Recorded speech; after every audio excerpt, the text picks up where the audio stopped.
Hi, let's take a trip back in time and learn about the first steamships that changed the world of sea travel. At the beginning of the 19th century, the world was on the threshold of the Industrial Revolution. Steam engines, invented several decades earlier, began to find application in various spheres of life, including transportation.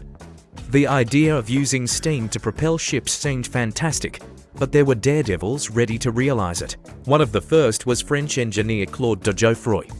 In 1783, he built a steamboat called the Periscope, which was successfully tested on the Saône River. However, his invention was not properly recognized, and de Jouffroy faced financial difficulties. But the real breakthrough occurred in the early 19th century in America.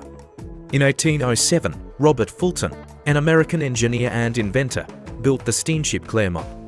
This steam-powered vessel made a historic voyage down the Hudson River from New York City to Albany. Clermont demonstrated that steamboats could be not only reliable, but also economically viable. Steamboats quickly gained popularity due to their ability to move against the current and independence from the wind. They began to be used for the transportation of goods and passengers on rivers and lakes, and later on the seas. Soon steamships became a symbol of progress and modernization, changing world trade and communication between continents. One of the most famous steamships of that time was the Savannah, which crossed the Atlantic Ocean in 1819.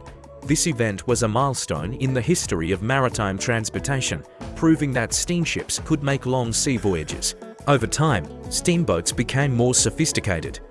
Engine designs improved, speeds increased, and fuel requirements decreased. They became a symbol of progress and innovation, opening up new opportunities for trade and travel. Steamships also played a significant role in the development of colonies and the opening of new trade routes. They made it possible to transport goods to distant regions, which contributed to economic growth and cultural exchange between countries. At the end of the 19th century, steamships became even more powerful and comfortable. They turned into real floating cities, equipped with luxurious cabins, restaurants, and even entertainment facilities. This was the time of great ocean liners such as the Titanic and the Olympic, which were the epitome of engineering and luxury. And while steamships have largely given way to more modern diesel-powered vessels, their legacy remains an important part of the history of shipping and technological advancement. They opened the way to new possibilities and changed the world forever.